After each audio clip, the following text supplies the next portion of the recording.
Hello students, in the last chapter, that is the first chapter of grammar, I told you about sentences, types of sentences, suffixes and prefixes. Today we will be learning about nouns. Now, a noun is a name you can give to a person, place, animal or thing. It may be feelings or ideas also. So, for example, a name given to person, Rohan, a name given to animal, Tommy, a place, Delhi, or a thing, box. All of these are nouns. Feeling or an idea, honesty, wisdom, all these come under nouns. Now, there are certain classification of nouns, and nouns can be classified under 5 kinds of major nouns. As you can see, there are proper nouns, common nouns, collective nouns, material nouns and abstract nouns. We will learn about each of them one by one. Now first is proper noun. Proper noun is the name of a particular person, place or thing. When we are talking about a specific person, a specific place or a thing, then it's a proper noun. Like example has been given to you, Newton was a great scientist. So the name Newton will be a proper noun. Or second sentence, Delhi is the capital of India.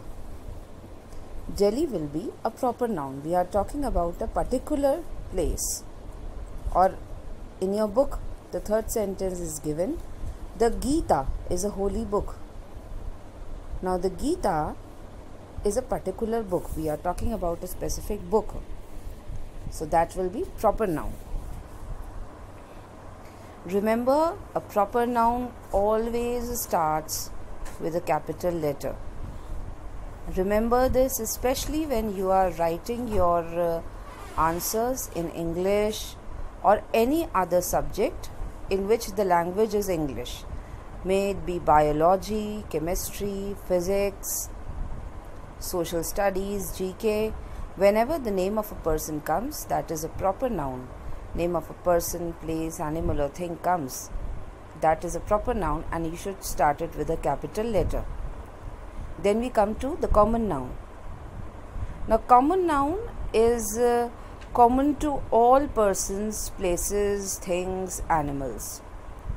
Like if we say dog, dog will be a common noun. We are not talking about a specific dog. We are talking about an animal, that's dog. Now that dog may be anyone's dog or maybe a street dog. Then book. Now that may be any book. It may be a course book, it may be a holy book, any kind of book. So the word book, the word dog, boy, girl, all these will come under common noun. Like example has been given in your book. First example, a girl is dancing. Now the girl will be a common noun because it can be any girl and the name can be, we have so many names of girls. We are not talking about a particular girl. It can be any girl. So girl is a common noun. Then we come to collective nouns. Collective noun shows a collection of persons or things when it is taken together. Now for example, instead of saying there are many keys, we will say there is a bunch of keys. So the bunch word will be a collective noun. Or instead of saying there were many robbers or there were many thieves, we can say there was a gang of thieves or a gang of robbers. So all the robbers collectively they will be called a gang. So these words form collective noun, where we put the same things together in a group and we name that group. Like an example has been given to you on page number 9 at the top. Class of students. Now instead of saying there were many students, we can write a class of students. So class will be a collective noun. Then we come to material noun. Now a noun which stands for any substance or material of which other things are made of. It is called a material noun. Like the house in which you live, it is made up of cement, bricks. These things will be called material nouns, cement and bricks. Likewise, an example has been given in your book. Books are made of paper. Because they are made of paper, paper is being used as a raw material. So paper will become material noun. Iron is more useful than gold. There are things which are made of iron and there are things which are made of gold. So iron and gold both will come under material noun. Now we come to abstract noun.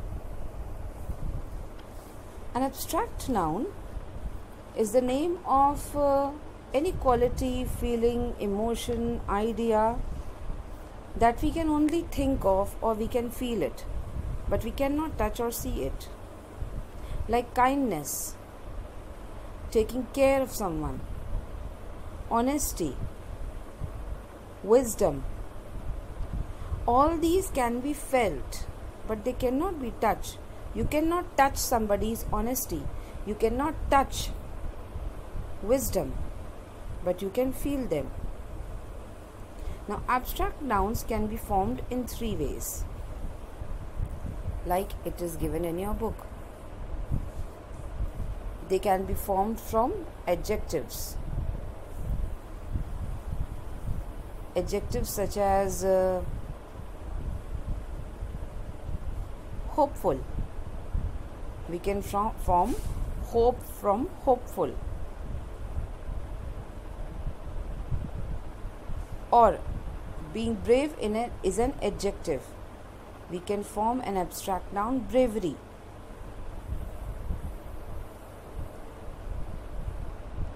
Then we can form abstract nouns from verbs also.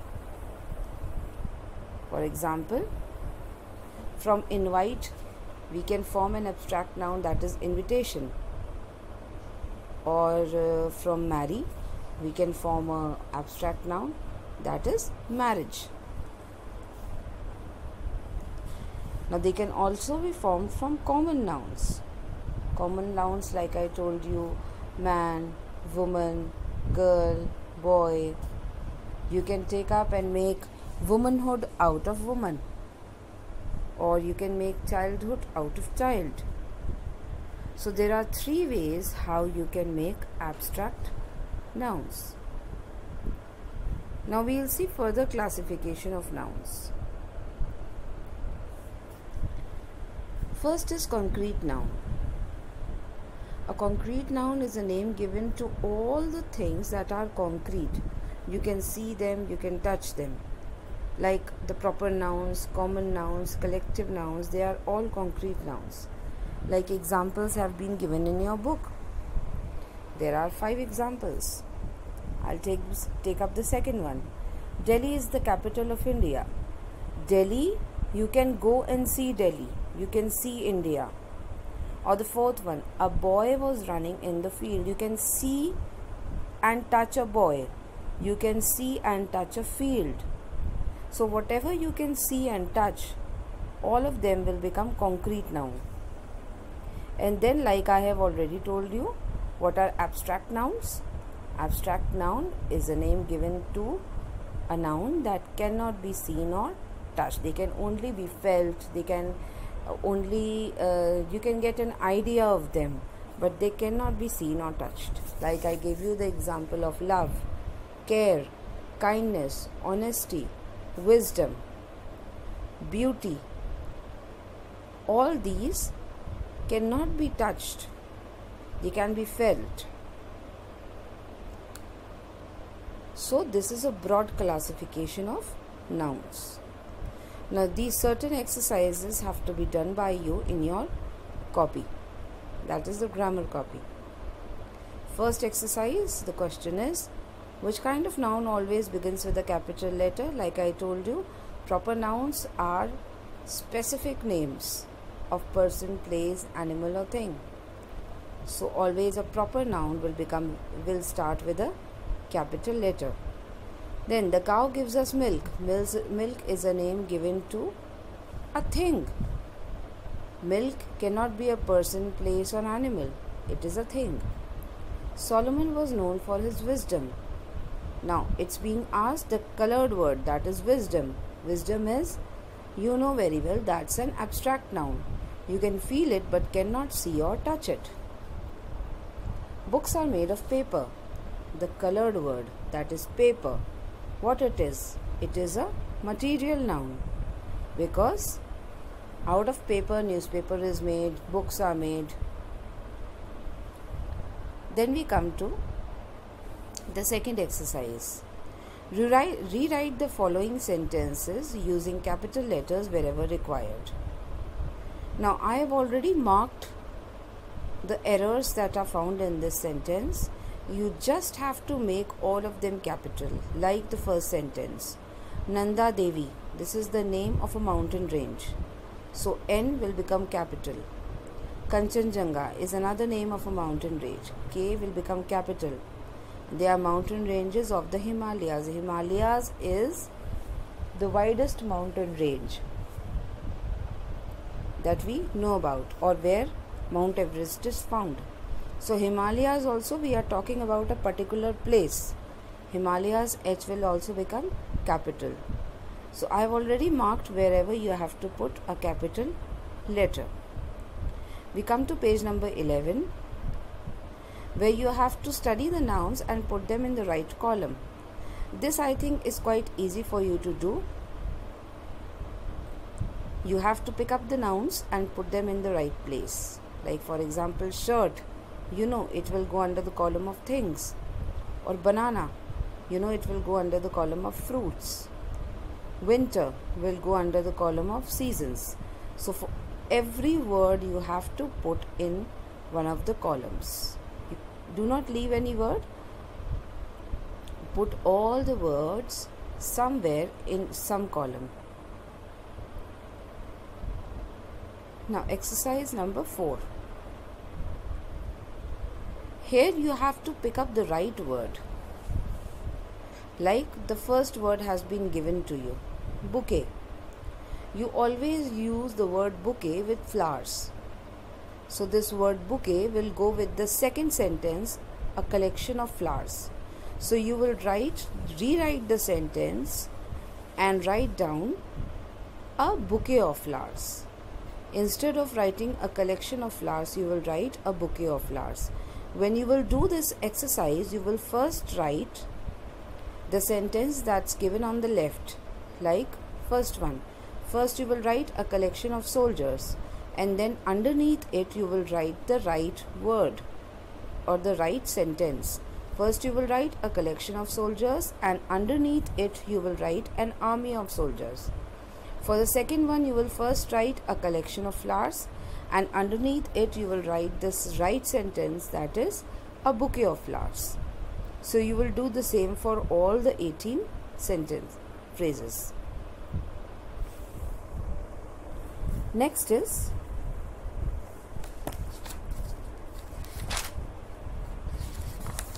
complete the sentences given below by choosing the right word from the brackets.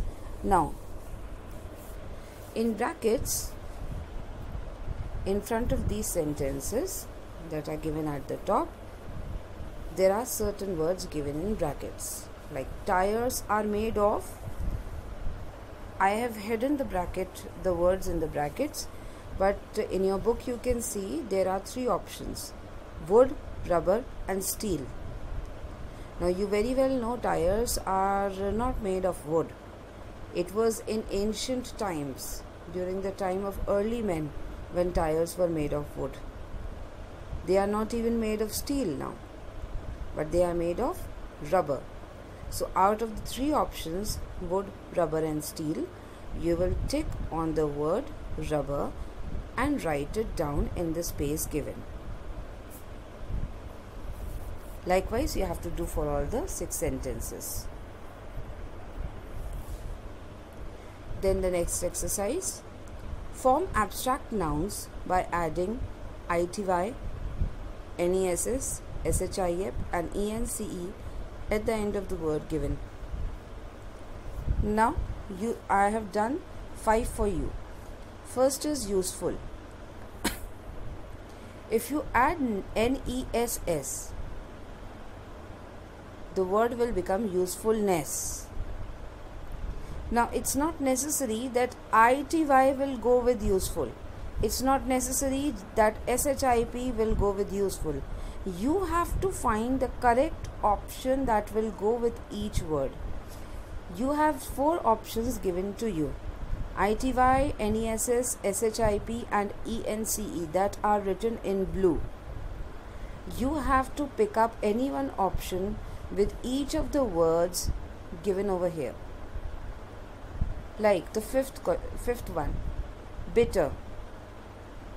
I have added ness, so the new word that will be formed will be bitterness. It won't make sense if I put ity or ship or ence. It will not make sense if I add all these. It will only make sense if I add ness in front of bitter. That will make it bitterness. Likewise, you have to do for all the 10 words that are given to you. Next exercise, underline the nouns in the following sentences and write their kinds. Now, first thing that you will need to do is underline the nouns. You need to know which are the words that are nouns. Like the first example, the earth revolves around the sun. You know the earth is a noun, sun is a noun, and both are proper nouns because we are talking about a particular planet, we are talking about a particular star, that is sun. So these will become proper nouns. Second, Harry loves everyone. Harry is the name of a particular boy, that will become proper noun. And love, as you know, it can only be felt, it cannot be touched. So loves is an abstract noun. So when you will write the answers here, you will first write the sentence, the earth revolves around the sun. Then you will underline the earth, you will underline sun, and after the sentence you will write down the word earth. In front of it you will write proper noun. Then you will write down sun. In front of it you will now write proper noun. The same you will do for the second sentence also. Write down the sentence, underline the nouns. Then in the next line you will write Harry. In front of it you will write proper noun. And then next line you will write loves. In front of it you will write abstract noun. We come to the next exercise. Fill in the blanks with abstract nouns from the list given. Now, there are 10 sentences which have been given to you, and you have 10 words also. One word can be used one time.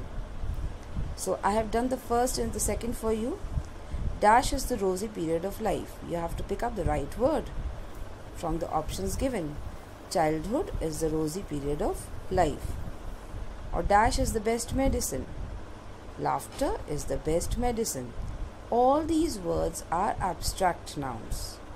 They can only be felt, cannot be seen or touched. We come to the next page. Pick out the nouns and write its kind, whether they are concrete or abstract. I think this will be easy for you because everything that you can touch and see will come under concrete, and everything that you can only feel will come under abstract.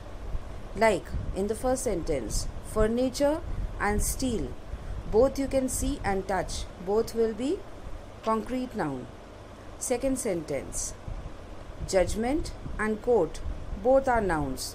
But court, you can go and see how a court looks like, whether it's a high court, supreme court, or a district court.